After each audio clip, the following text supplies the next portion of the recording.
Bonjour à vous. Alors, cette vidéo aujourd'hui sera plus un podcast que une vidéo. Donc, si vous ne voyez pas ma tronche, c'est que pour moi, l'essentiel n'est pas de me regarder, mais de m'écouter, si cela vous intéresse. Et ensuite, ce podcast va être un peu plus long que d'habitude, car je vais faire un point sur le hobby. Donc là, nous sommes dans Raconte-moi le hobby. Donc aujourd'hui, nous allons parler de quoi? Donc on va parler un peu du hobby, de comment je gère mon hobby et comment j'ai géré mon hobby. Alors en gros, jusqu'à maintenant, j'avais des projets, j'en avais par-dessus la tête et j'en avais même trop. Donc j'écoutais plusieurs podcasts sur YouTube. Donc il y a les GG, qui ont parlé un peu de la méthode GG. Donc comment travailler cette méthode et ainsi de suite. Donc ça m'a fait réfléchir.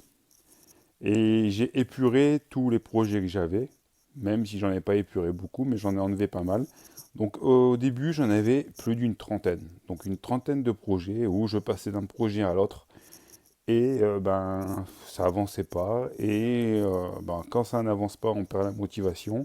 Et donc on passe à un autre projet en pensant qu'on va repartir et ce projet-là, au bout d'un moment, meurt parce que en fait, si on fait ça 30 fois, on avance qu'à petits pas. Donc j'ai écouté la méthode des GG, je l'ai mis aussi un peu à ma sauce et j'ai un peu épuré. Donc sur la trentaine de projets, j'en ai enlevé une bonne dizaine. J'avais des jeux comme Team Yankee, j'avais Bolt Action, comment ça s'appelle, Cthulhu, j'avais des dizaines et des dizaines de projets qui s'accumulaient par-dessus d'autres projets et ainsi de suite. Donc j'en ai gardé 21. Donc les projets, il y en a certains, je suis en train de les mettre en vente au niveau des figurines, au niveau de plein de choses, des livres de règles. J'avais Faust Grève aussi que j'avais comme projet. Bon, j'en avais trop.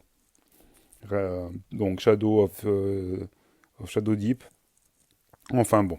Et donc dans tous ces projets, j'en ai gardé 21.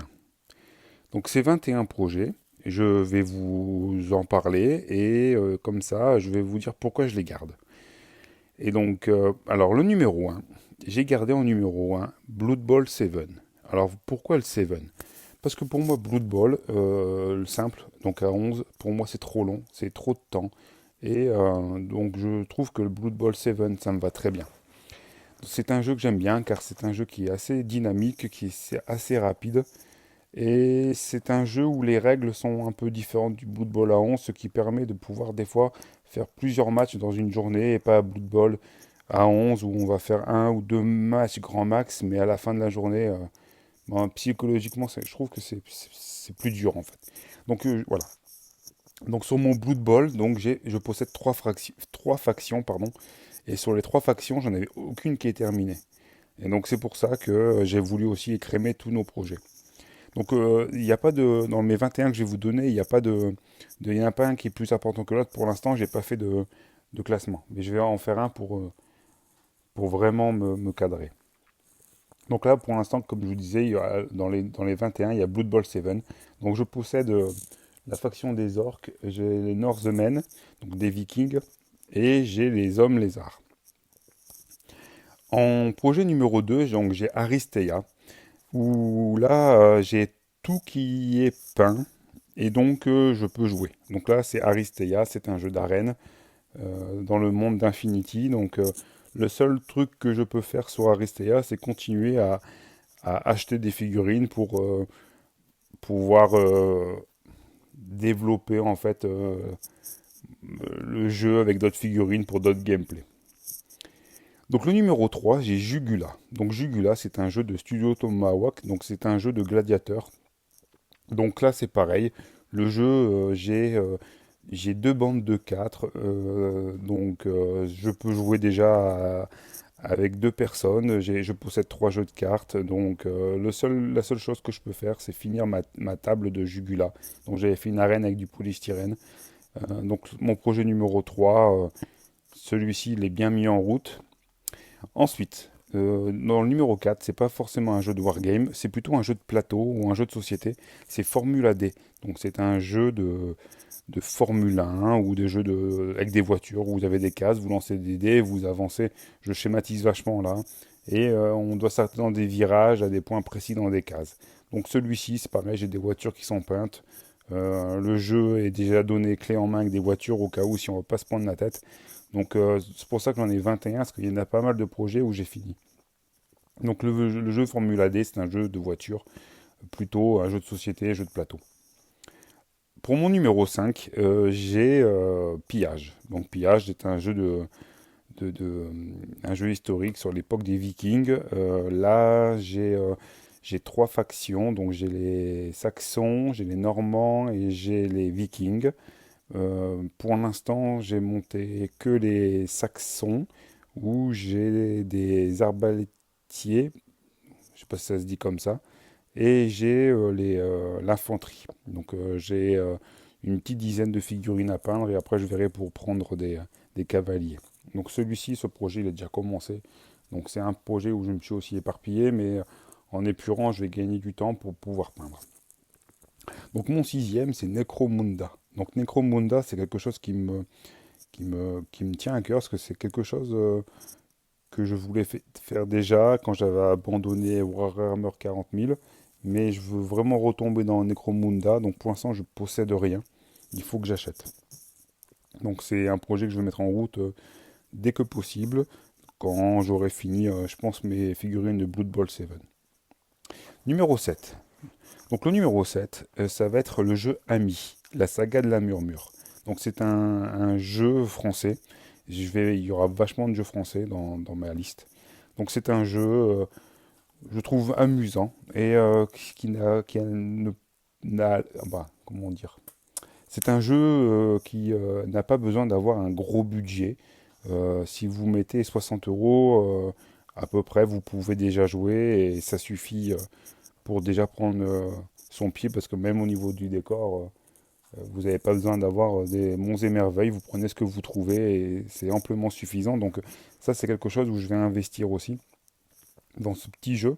Et puis c'est quelque chose que je pourrais jouer avec mes enfants, et puis aussi à la sauce. Donc le numéro 8, ça va être Infinity Essentiel. Donc c'est pas le Infinity N5, ça va être le Infinity Essentiel. Donc je possède déjà Infinity N5. Je pense que je ne jouerai pas cette année pour l'instant. Je vais essayer de me consacrer plutôt à Infinity Essentiel pour pouvoir acquérir des bonnes bases dessus.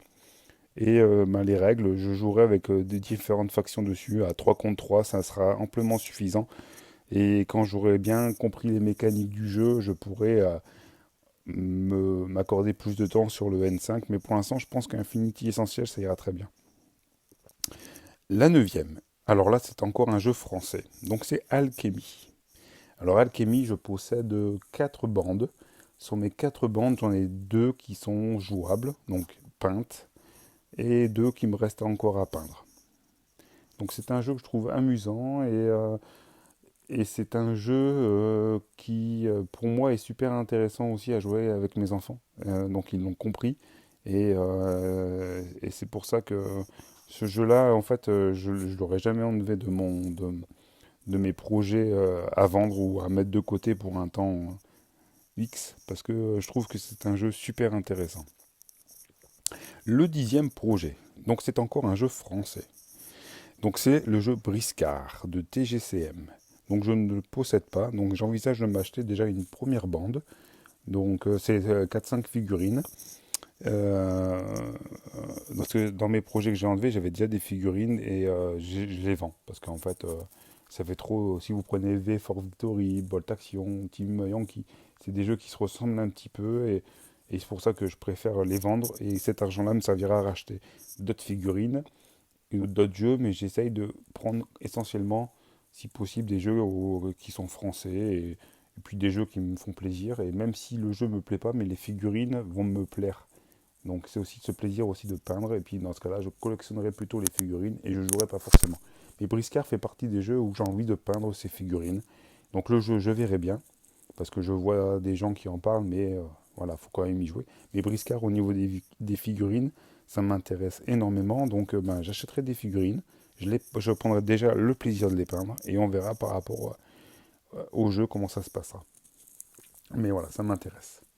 Donc le 11e jeu, ça sera Kairis. Donc Kairis, je possède déjà une bande. Je suis déjà en train de les peindre. Donc c'est un jeu aussi français et ça m'intéresse fortement de pouvoir jouer à ce jeu. Et puis c'est surtout par rapport aussi aux figurines, je les trouve super jolies. Donc au début je vais les peindre et puis ben quand j'aurai fini une ou deux bandes, j'essaierai déjà d'apprendre les règles de jouer. Mais voilà, je choisis aussi surtout par rapport aux figurines et au plaisir de peindre. Parce que j'adore plus peindre que jouer pour l'instant.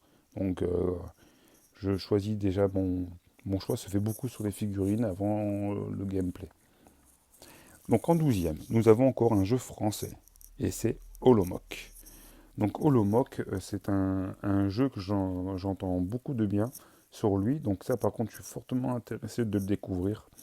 Et les figurines me plaisent aussi. Et aussi le lore du jeu me plaît. Donc j'ai été déjà hypé par le lore. Et donc c'est pour ça que j'investirai. Alors quand je dis que j'investirai, c'est peut-être pas forcément dans les 2 3 mois, ça peut être dans 9 mois, mais j'ai mis sur papier tous mes petits projets pour avoir un fil conducteur. Donc Holomoc fait partie de mes projets. En 13e, nous avons encore un jeu français. Donc ce jeu, j'ai 3 livres. Donc ces 3 livres où ça parle de l'histoire de ce jeu. Et donc ce jeu est Carnage. Donc Carnage, j'ai les 3 livres qui ont été écrits par le concepteur du jeu. Et j'ai lu le premier tome et j'ai trouvé ça super intéressant.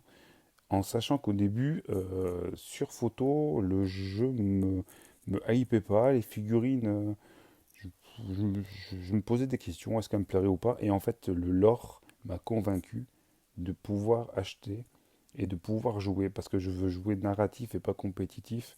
Et en fait, c'est grâce au livre que je vais investir dans le Carnage. Donc, le numéro 14. Le numéro 14, c'est encore un jeu français, c'est Fornax.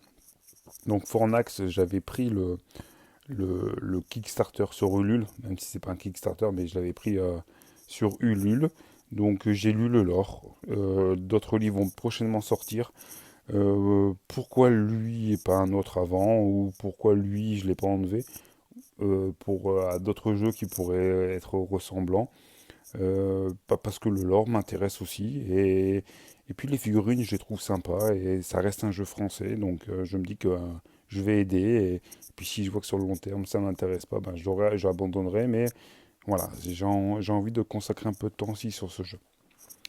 Donc le 15e, alors c'est un jeu qui a aucun rapport avec ce que je viens de vous parler précédemment sur les différents jeux, c'est Rumble Slam. Donc c'est un jeu de catch.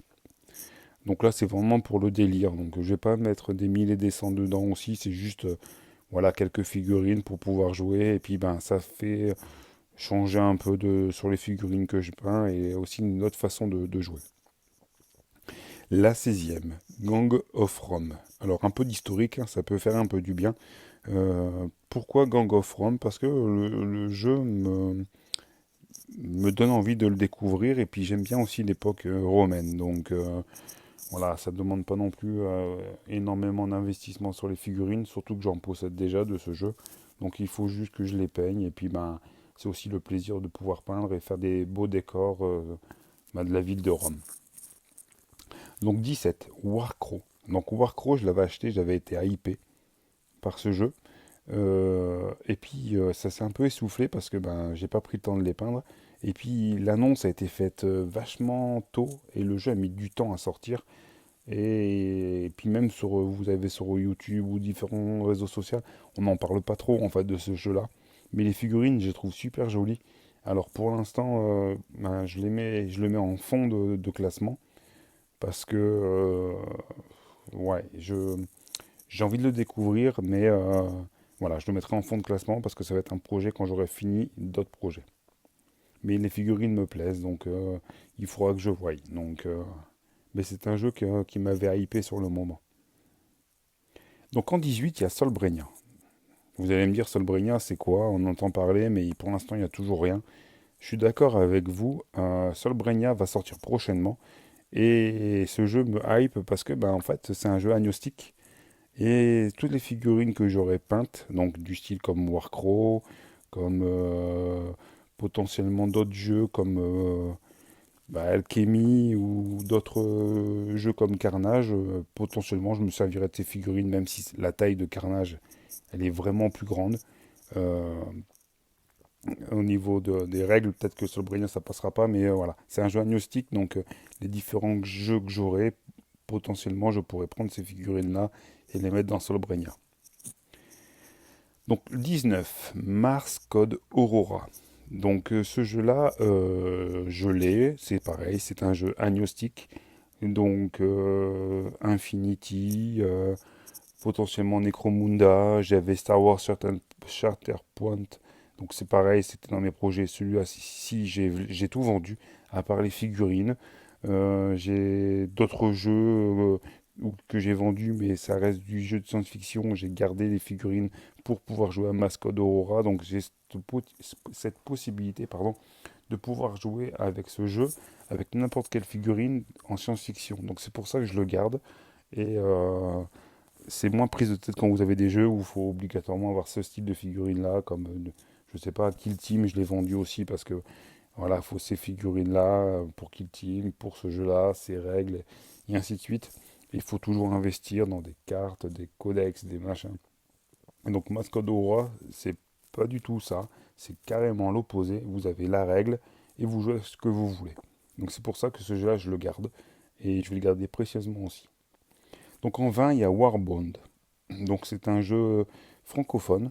Alors c'est pareil, j'étais vachement hypé par ce jeu. Mais ce qui me bloque pour l'instant de jouer avec, c'est qu'il n'y a pas de lore. Où le lore est pas présent, où il est très peu présent. Et moi, comme j'aime bien tout ce qui est jeu narratif, ça me manque beaucoup. Donc le jour où il y aura du lore sur ce jeu, je pense que je m'y mettrai sérieusement. Et pour l'instant, le point positif, c'est que les figurines sont super belles, mais il n'y a pas de lore. Donc tant qu'il n'y aura pas de lore, j'ai du mal à me lancer dans ce jeu. Il me manque ce lore en fait à Warbound. Donc en 21 et en dernier, c'est Malifaux. Alors vous allez me dire pourquoi Malifaux. Alors Malifaux, c'est un jeu qui me donne envie de le découvrir parce que, il y a un jeu qui sortira, je pense et j'espère, c'est Cox, CGOS de Alcyon Studio, mais on pourra se servir des figurines de Malifaux. Donc voilà pourquoi Malifaux m'intéresse. Et en même temps, la communauté de Malifaux est vachement présente et participe vachement sur les Discord. Et donc c'est pour ça que ce jeu-là, je le garde parce que je me dis que potentiellement, si j'ai envie d'avoir des partenaires de jeu, je trouverai beaucoup plus facilement que d'autres jeux comme Warband ou Briscard ou peut-être Carnage ou Fornax. Donc voilà. Donc dans tous ces projets que je mets en place sur la chaîne, je mettrai des photos, des parties de jeu, comment on joue. Et je mettrai aussi des photos, pas des photos, des vidéos, des figurines que j'aurai peintes et qui seront finies. Donc c'est pour ça que là aujourd'hui c'est comme un podcast, il n'y a pas de vidéo, c'est juste le podcast parce que on a juste à écouter et ça suffit amplement. Mais prochainement je ferai des vidéos où il y aura des images où je ferai découvrir le jeu pour ceux qui ne connaissent pas avec mes règles maison, parce que je ne prends jamais les règles entièrement au pied à la lettre, je modifie un peu par rapport à ce que j'ai envie de faire, et je vous ferai découvrir mes bandes. Voilà. Sur ce, je vous laisse, et puis si vous voulez mettre un commentaire par rapport à ce que vous avez entendu, ou certaines choses qui vous interpellent, ben, je vous laisse mettre des commentaires, et je vous répondrai, et je vous lirai. Merci, au revoir.